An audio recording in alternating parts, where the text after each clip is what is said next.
Today we've got Bob talking about community building and OD principles that can help with community building. So we'll record this. We can send you a copy next week as well as some additional info.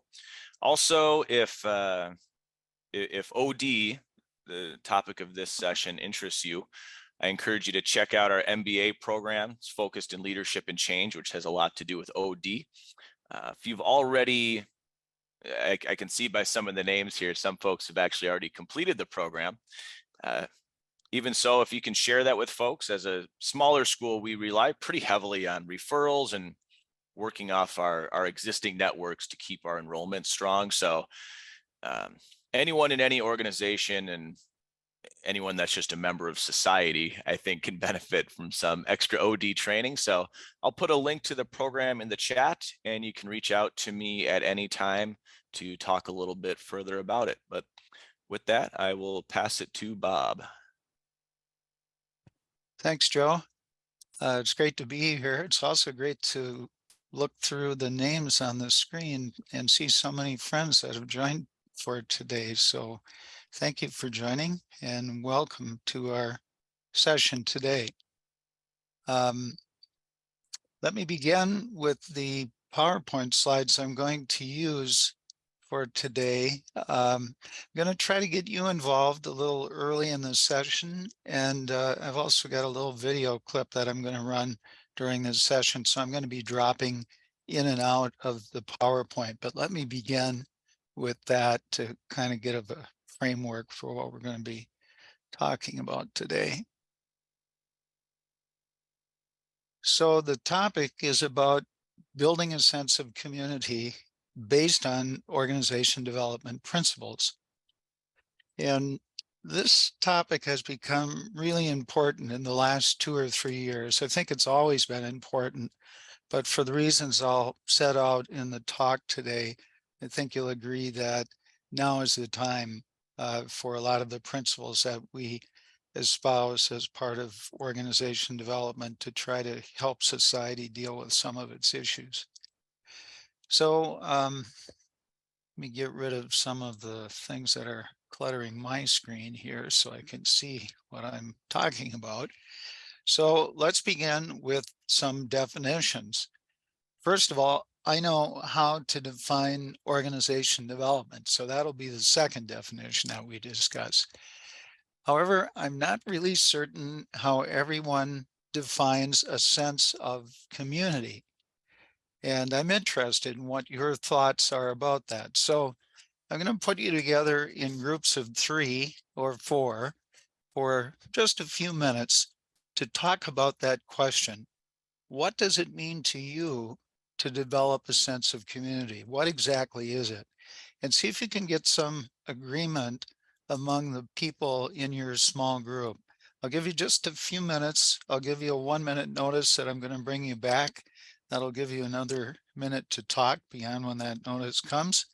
And let's figure out what everybody has to say.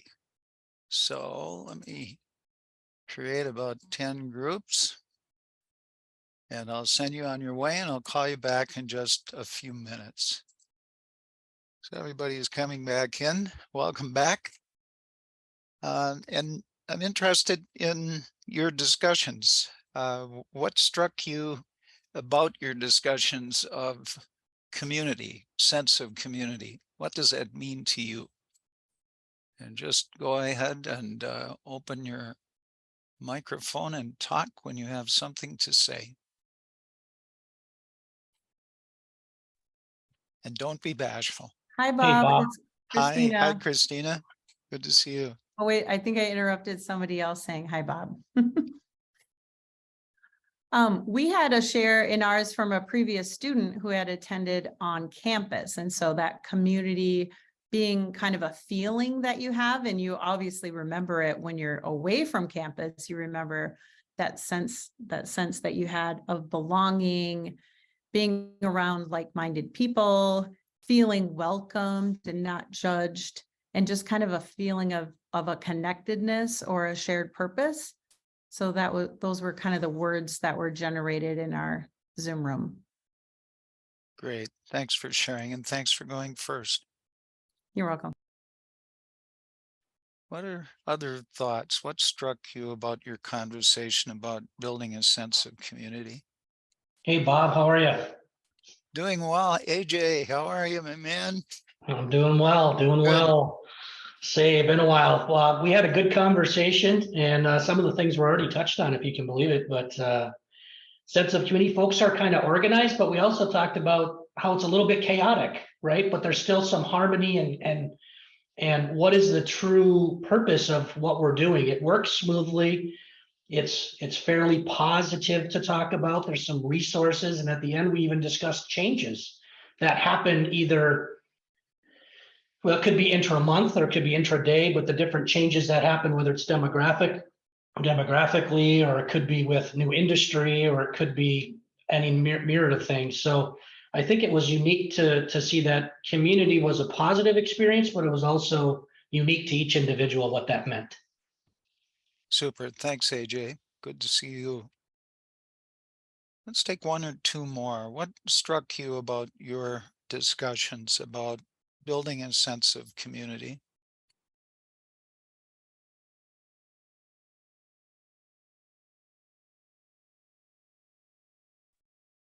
Our group just jumped right in. One of our group members is coming up for graduation, and wanted to know kind of about the things to do in Duluth. And, we talked about weather, we talked about that. And then we sort of stopped after a few minutes and said, this is community. This is sharing information, collaborating, talking about what we love about our community, what the challenges were, i.e. this winter. And so it was really fun to just kind of connect in that way and realize that this is what community is. Thanks, Allie. Good to see you too. Let's take one more if someone would like to add to what has been discussed already.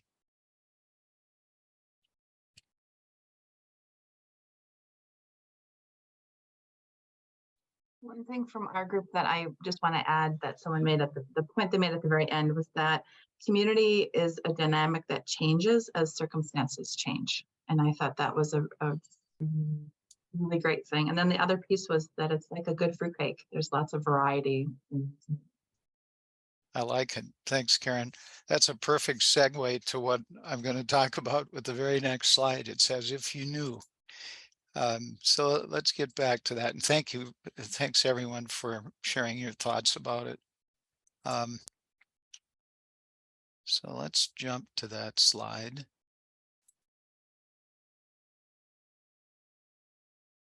So building community has different meanings in different contexts. Some of them that I've experienced in my lifetime, in the various careers that I've had. In local government, when we talk about building community, what I used to think about when I was the city administrator here in Duluth back in the late 90s was about civic engagement, getting people involved in what goes on in the government through committees, through participation in events that we would sponsor, through voting, through being active citizens in our community. In the social sector, it often comes down to neighborhood building. How do we help citizens of a community develop some control over what happens in their neighborhood so they're not dependent on other people? In religion, some of my friends in that context have talked about their outreach efforts to communities. In larger society, I guess it's the concept of democracy, about being involved in what's going on in the country and having a voice. And in organizations, a lot of times it's talked about culture change. Those are a few of the thoughts adopted from my friend Peter Block, an organization development consultant who we'll hear from a little bit later on. Some of you know Peter's work. His book about community building, The Structure of Belonging, is an excellent framework for talking about this topic. And I've relied on Peter quite a bit for some of the stuff we'll cover later in the session. So the context for today, for the webinar, it's going to be the organization.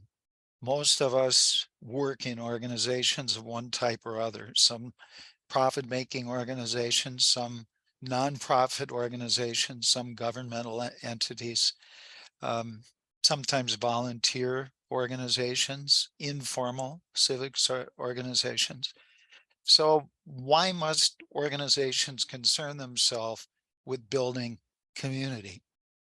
I think that they need to deal with the isolation and the anxiety and the fear that have been a consequence of recent history. I think there are other reasons for why they need to be concerned, but I think those events of the last 3 or 4 years have really accelerated the need for organizations to address this topic.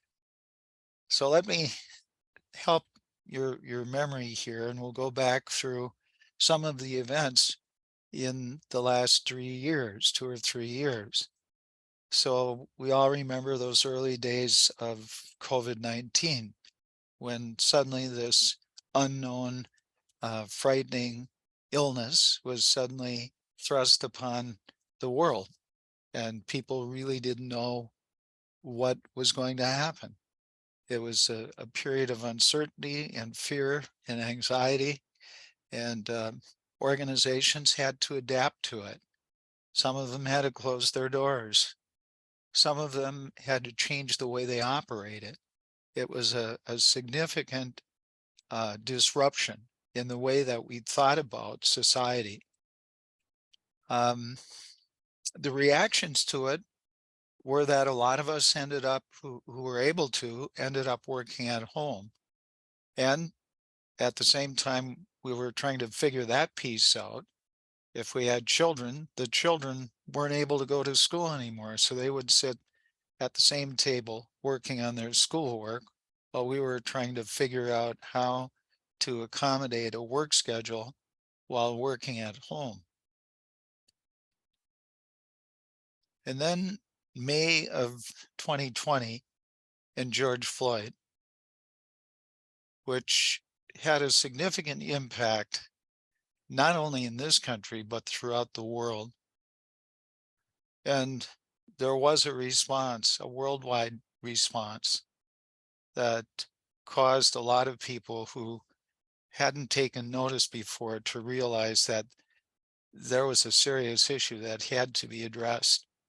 And organizations had an important role in how that would be addressed. And then this piece, the so-called Great Resignation, where people simply said, you know, I've had enough working for this organization, I'm leaving, I'm going somewhere else, or perhaps I'm not going anywhere, I'm just making a choice that I no longer want to work there.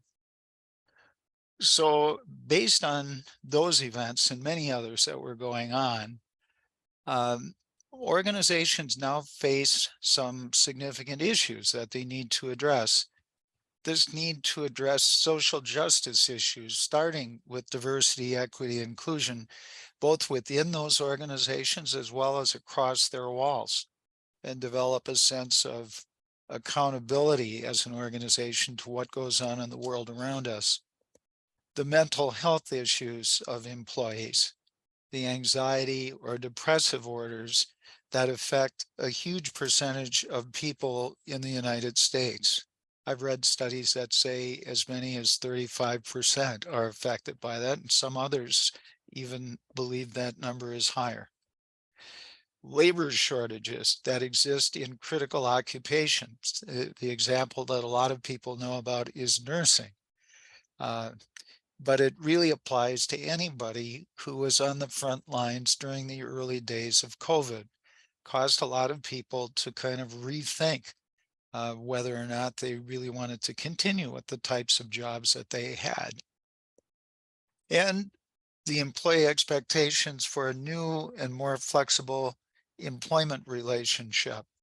That experience in working from home caused a lot of us to realize that certain jobs can be performed from home.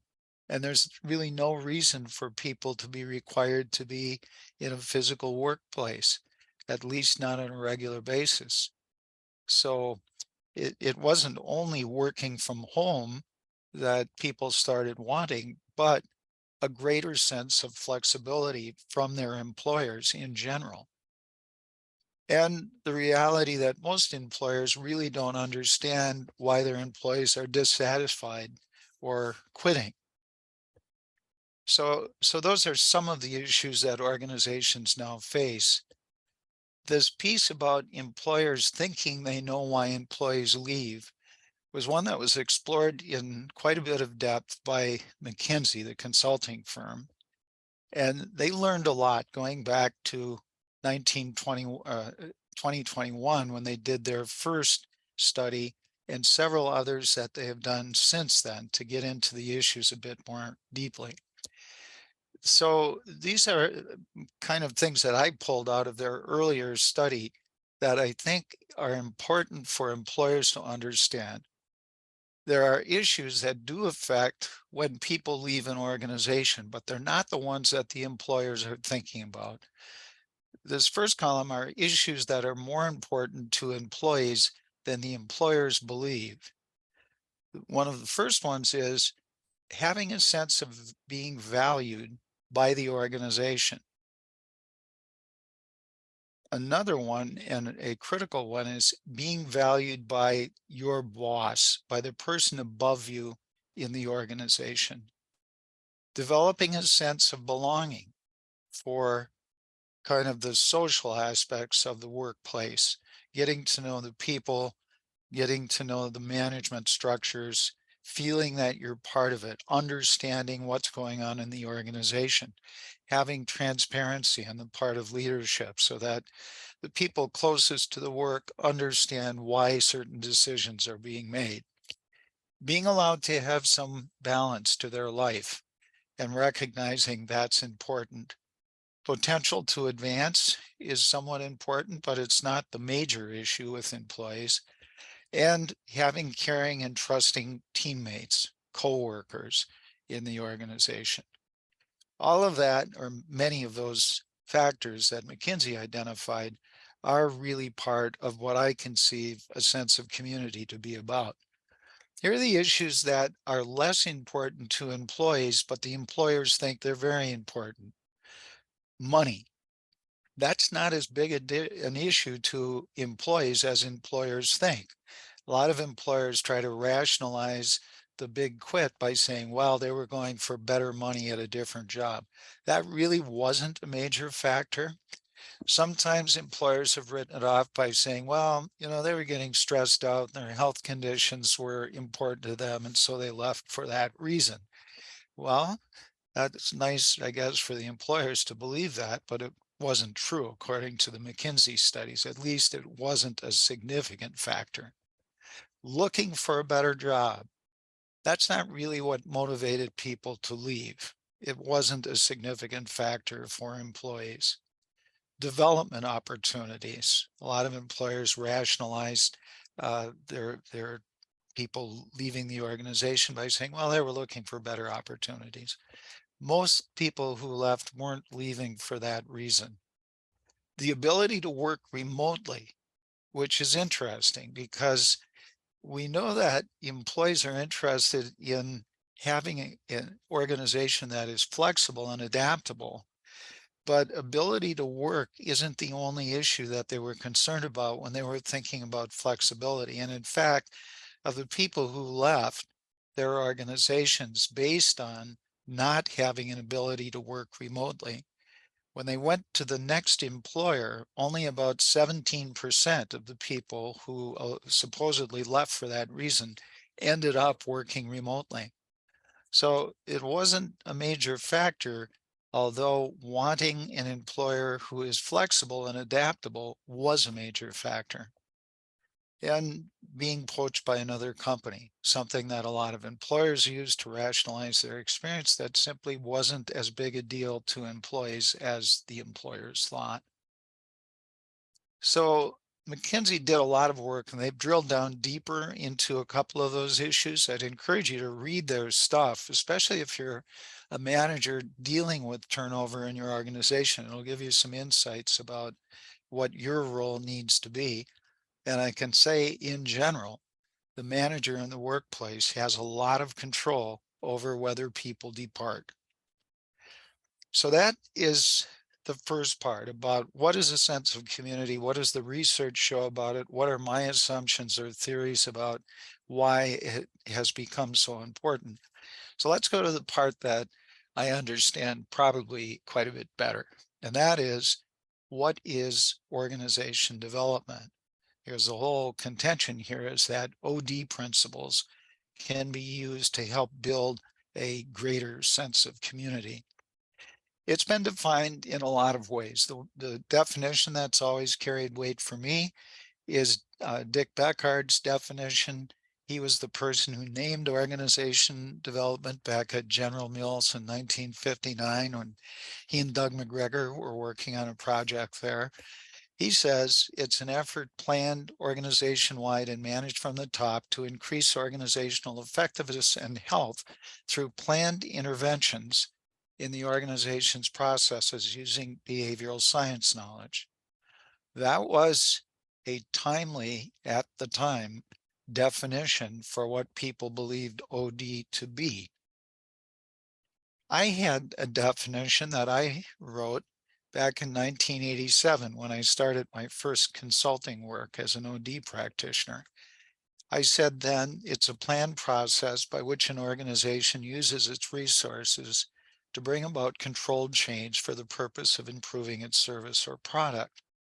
And I believe that. My training was based on the positivist viewpoint that social science methods of science could be used to understand problems and then come up with a structured, planned approach to solve them.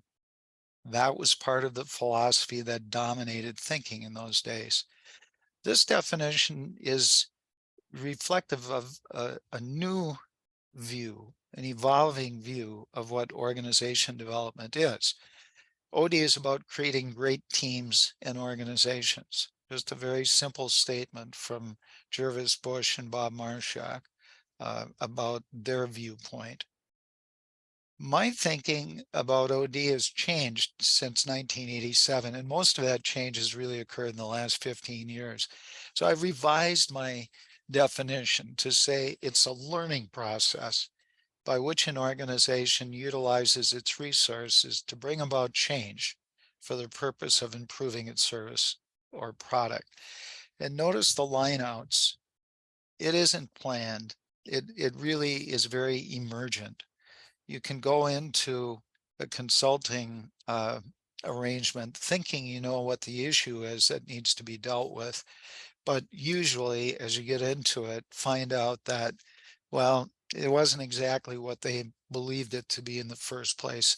And whatever plans we may have had are going to need to change. And the idea of exerting control, again, that's pretty difficult when you believe that change is emergent. How exactly would you go about controlling it? So why is that definition changed over the years, and why is it relevant to today's talk? It is, I think, because the world has become much more complex.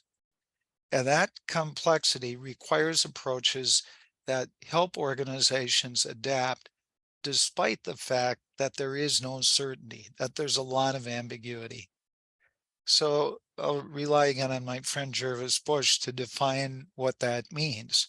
Adaptive challenges are complex issues without a single right answer. They require engagement of those with a stake in the challenge if they are to be managed. That underlying piece to me is the most important part and the most relevant to the idea of why creating a sense of community is really important in our organizations and institutions. These adaptive challenges never get completely solved. And there are things that organization development is really well suited to deal with.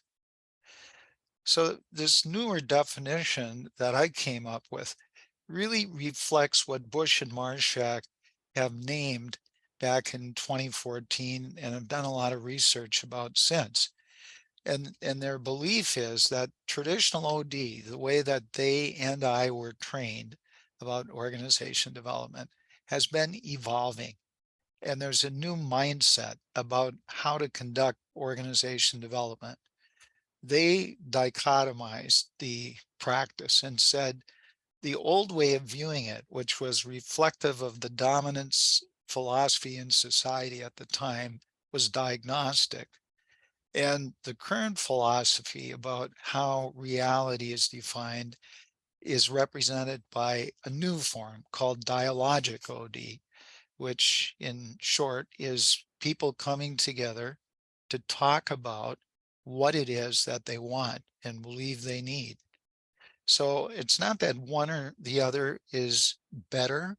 It's simply that they reflect different mindsets. And people who do organization development sometimes sample from both philosophies. But over the last 15 years in particular, my sense is that we're moving much more into a world that lends itself to these dialogic principles. So this is a chart from Bush and Marshak that kind of differentiates the two. And I'm not going to go through it all, but there are a couple of points that I want to highlight. First of all, the old view, the traditional view, the diagnostic view, came about during this period of positivism and a modernist philosophy. And that belief was that we can discover things using science as the basis for our discovery. And organizations are very much like living systems. You can create a metaphor for the organization based on that concept or belief. The new approach, the new philosophy, is more reflective of interpretive approaches and social constructionism, that we create things, we create our realities. Organizations are meaning-making systems, not living organisms, but organizations that try to make sense of what's going on. Under the old view, reality is an objective fact, and there's a single reality. And under the new view, reality is socially constructed, and there are multiple realities. Not everyone agrees. Under the diagnostic approach, collecting and applying valid data using objective problem-solving methods is the way to lead to change. Change can be created, can be planned, it can be managed. And the more contemporary view, which is your role is really to create safe places, containers, to bring people together, to generate ideas about change. Change can be encouraged, but mainly it is self-organizing. And it starts to become self-organizing when you bring people together. So this mindset of organization development assumes several things. First of all, reality and relationships are socially constructed, that we collectively develop a narrative around what we believe is real. Groups and organizations are continuously self-organizing. And if we're trying too hard to control what's going on in the organization, we're probably deluding ourselves. And sometimes the best thing to do is simply bring people together and let them start thinking about the ideas that may contribute to a better organization. Transformational change is more emergent than planned. Organizations are meaning-making systems. Structure participative inquiry and engagement to increase differentiation before seeking coherence. That sounds complicated, but the concept is actually quite simple. The idea is, don't try, especially if you're management, don't try to force people to see your viewpoint and get a coherent agreement among everybody in the organization around your viewpoint.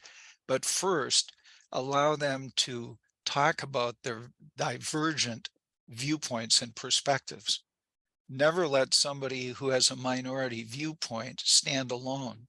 Try to create ways for that discussion to take place before you try to force people into agreement. And creating change requires changing conversations. Language matters. The language that matters is known as narrative. Narratives are these coherent storylines that are shared by a group of people and explains how things are. It helps them make sense of the world, and it creates a rationale for the decisions and actions that we make. Every organization has core narratives that people use to justify decisions and actions. And in addition, every organization has competing narratives that are sometimes not discussable. So the language that's important is called narrative. Before significant change can occur, the dominant narrative has to change. Or as Peter Block has said, all transformation is linguistic. So I want to stop my show and I want to bring in Peter for just a few minutes to share his viewpoint on that very issue. How do we go about, and why is it important to change the narratives?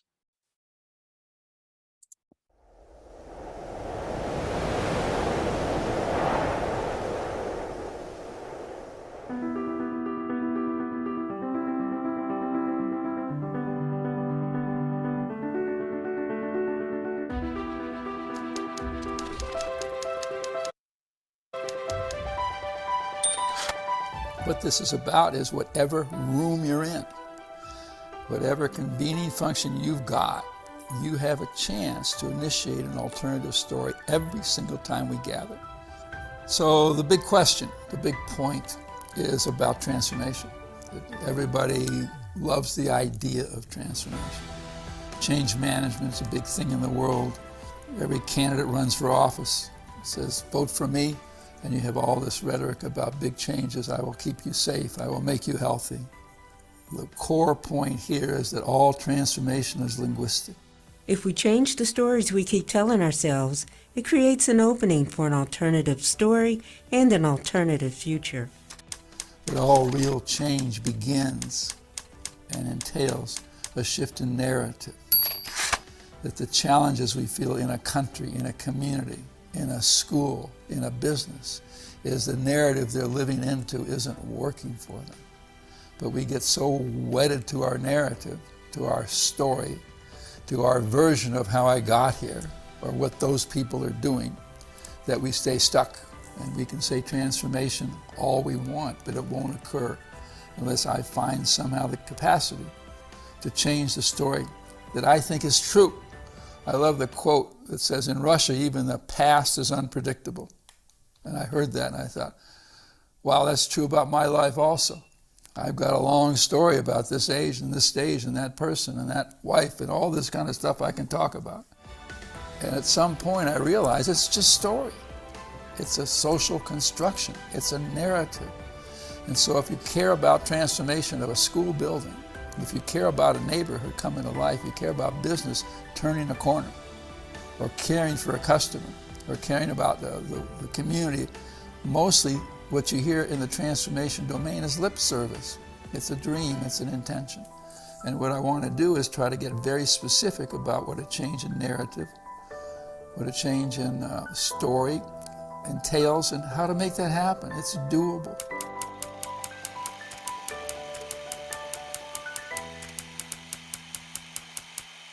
But you have to get the idea that whatever story I think is true is I made up to give meaning to events in my life. The events were true, but the meaning I gave to it, that was what changes over time. And you don't have to wait to get my age to realize it was just a story. At any stage you can do that.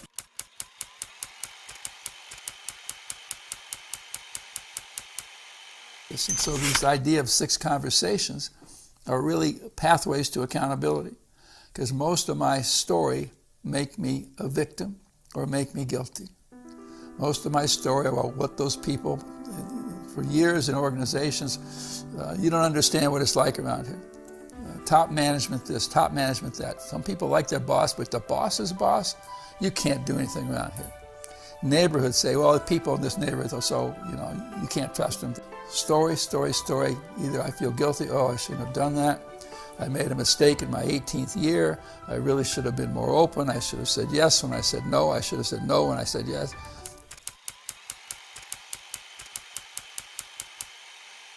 Once you realize, if these are stories, then I have the capacity to transform my life in a minute, in an hour, in a day, in a month. I have the capacity to create an alternative story that is as true as the one I'm letting go, because the one I'm letting go, I wouldn't be interested in if it was working.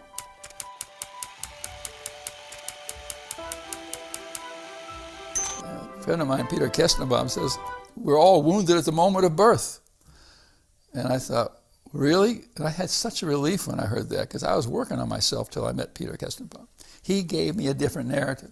He said, my anxiety, my loneliness, my isolation, my this, my that, all my story, he said, is part of being human. And when he said that, I thought, I guess my project is over.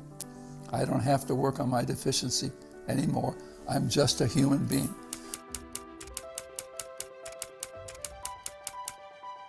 What's keeping us stuck in the neighborhood, what's keeping me stuck in the school and the business is we think we are doing engagement. We're not doing engagement. Basically, somebody's speaking, other people are gathered listening as if the someone speaking is the point. And then any questions? That's not a town meeting. It's not engagement.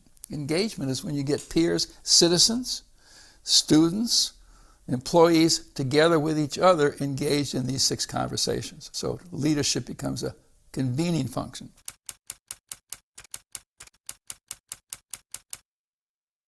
Right now, the old story is we need somebody up front and a lot of people listening. Some people use PowerPoint now, so you know ahead of time what you're going to say, which means that you're as bored as everybody else in the room. And so we have this model of engagement, which is up front matters. Good speaker, good preacher. Oops, why do you go to that church? Great sermon on Sunday morning.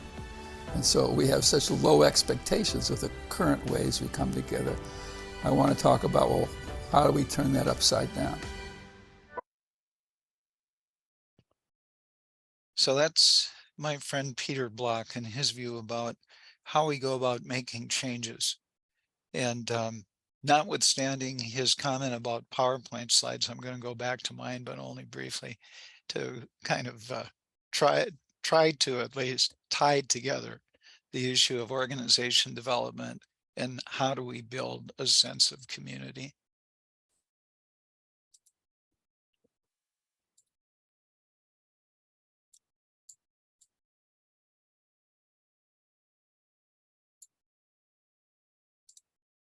So here we go. So how exactly should we go about sharing organization development principles, and what are they? Well, the reason how we should use it is to change the narratives about community and involvement, or at least that's my intention. So what exactly are the principles or the values of OD? Democracy, involving people in the organization, and not as an afterthought, but before the decisions are made, in the planning, in the development of a plan, as well as its implementation. A lot of organizations have top leadership making decisions, and then it becomes the rest of our jobs to simply implement those decisions. That's not organization development. Freedom of choice, freedom to be involved, freedom to speak, and creating an environment where people feel that. A spirit of inquiry, being curious about what's going on. Having an objective of building meaningful relationships within the organization. Embracing humanistic values. A concern for social justice and inclusiveness, which has always been part of organization development theory going way back to the precursors of OD back in the 1940s. And generativity, teaching people to fish versus solving problems for them, giving them fish.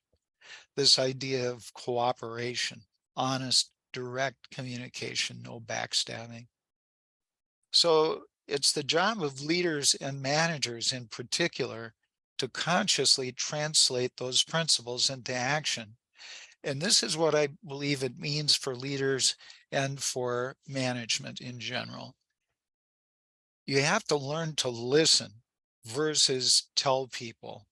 This old model of top-down leadership is simply outdated and it's ineffective in the current environment. It creates dependencies which are terrible to creating any sense of community.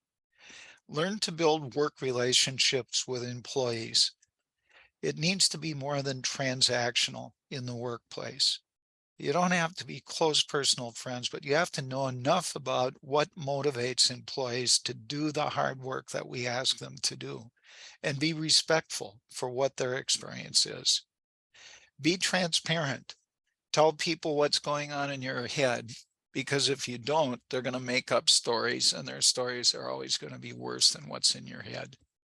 Involve those people closest to the work in defining, planning, and implementing change. And reframe your role as a leader or a manager from making top decisions to convening people who are closest to the work and involving them in your decisions, in the decision making. And what of the narrative for employees? Because there also is a new narrative that is needed there, I believe. First of all, abandon the belief that leadership should be the one to fix things for us. Block makes that point, that people often point to leaders and say, you know, they're not doing their job, they're not being effective. That puts you in a position where you have no power or you have no agency. So give up on that idea that leadership should be the one that does stuff for us. That's probably not realistic in a real community. Join with strangers and work for the common good. That was the illustration earlier in this presentation where I put you together with people you didn't know in rooms that were randomly selected. You can get a lot of work done quickly with strangers. And sometimes the strangers are the key to kind of jar your thinking, that if you're dealing with people that you always deal with every day, that it's easy to get trapped into current thought processes. But when you bring together people who don't know each other, suddenly there's an opportunity for creativity that didn't exist. Be accountable for results without expecting you're going to get something in return. Create a sense of belonging and relatedness among coworkers. Take time to get to know each other. Try to put an end to isolation and fragmentation in the workplace. The essential challenge is really to transform the isolation and the self-interest within our communities into connectedness and caring for the whole. In other words, be the cause, not the effect. So I think that's what I have to say about the relationship of organization development principles to the creation of a sense of community. And I wonder what you would like to say, or what questions or comments you've got based on what I've said. I think we have a few minutes left, Eric? I think we do. Yeah, we're not to the top of the hour yet, so definitely have time for more discussion. Good, good. So I can either ask that old question that I asked earlier about what struck you about my presentation, or simply say, what do you think? And don't be bashful. Debbie, I see you hiding in the corner there. It's so good to see you. It's been ages. I know you have something to say. I just know. Not much. There's a lot of things to think about, right? I really enjoyed listening and hearing what you had to say. It's really good to see you. You as well. Thanks. Other thoughts or comments or reflections? Christina, you look like you're ready to say something. Yeah, I was taking like as many notes as I could, and I thought, gosh, could I get a copy of that presentation? And one of the things I wrote down was the slide you had up where you had kind of crossed out as you were redefining OD, and it said something like OD is a learning process by which an organization utilizes its resources to bring about the change for the purpose of improving its service or product. And I noticed that you had dated that 2019 or updated it then. And I thought how fortuitous that the next year we were entering into this kind of whole new world of OD and needing to respond and be emergent and adapt as things were happening. You said it's not really a planned process. So I was just wondering where you get your insight from, how you redefined that as almost like what we feel and experience today. I think what caused me to think about it a lot was the work I was doing with Jervis Bush. 2019 was the year that he and I did some co-teaching together here on our campus.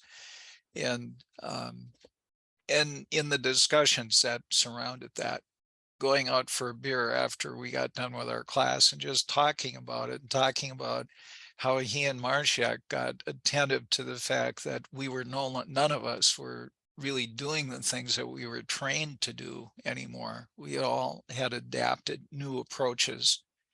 And they were, you know, the idea of dialogic OD is not a creation. It's simply a statement naming something that was already going on for about 15 years. So that really made me think through the way I was approaching the work and realized I'm not doing what I was trained to do either. And so that was when I changed it. It was really with his influence in the discussions we had. Yeah, I appreciate that. I also appreciated kind of studying that. I know I missed when he was on campus, and that was a big loss for me. But that whole language matters is really strong. And so how do we affect change through the words that we use, and how can it not just be the words that people say, but it be an experience? I'm intrigued by that. Yeah, it's all about bringing people together. I'm always amazed when I participate in sessions like this where we intermingle groups of people who don't know each other, and how deeply you can get into a discussion with someone you've never met before. It's almost in some ways easier than with people you know well. So I think that is one of the keys to creating a sense of community, to realizing that we all need strangers in our lives, that it's not, I think some of us have grown up being afraid of strangers, and I think that needs to change to really create a sense of community, to not be afraid of strangers, to look for them, find them, seek them out. Any other reflections or questions that you've got that we can deal with before it's time? Yeah, I've got, Bob, I was thinking about the McKinsey study, and I know that I've kind of looked into it a little bit in the last year, and I think I was in a webinar with you earlier, maybe in the fall, you kind of talked about it. Do you feel like these insights and kind of lessons are going to be adopted by employers? I get the kind of feeling that they've got these blinders on, that they kind of don't want to accept what is pretty clear. I mean, are you seeing a switch there? Are they starting to be more adaptive to what the employee actually wants? I think the good ones are. I think the organizations that can take a look at what they're doing and kind of get above the stories that they're currently telling themselves. But I think more of them, as you suggest, are not adapting very well. That their narratives are so well defined that it's really difficult for them to change them. And the other thing I see in those types of organizations is that, and it's it's a long time criticism of organizational life in general, but where the organizations aren't doing very well in terms of adapting, I think the leadership level is isolating itself from what's going on in the organization, that they are more remote. that Mm. you don't see them wandering around the building and talking to people who are doing the work. Whereas the organizations that are doing a better job of adapting, you'll see the leaders out and about in what's going on, and somewhat a different attitude from the management structure also, you know. Hmm. So, and I think when a group isolates itself, the likelihood of the narrative changing goes way down. That the only way that the narrative changes is if you convene groups of people who do not share your viewpoint and listen to them. Mhm. Interesting. Yeah, I love that the Peter Block video that you showed. I jotted down, you can change your story. I think that's just so interesting and so meaningful, not just like on a personal level, but you know, for a business too. You can change your narrative, you can change your Yeah. story. Yeah, it was very Yeah, good. we have a ton of control over that. We really do, much more than we believe. Mm. Anyone else? Any other thoughts? I think we're right about quitting time, but I can certainly hang around if others would like to do the same.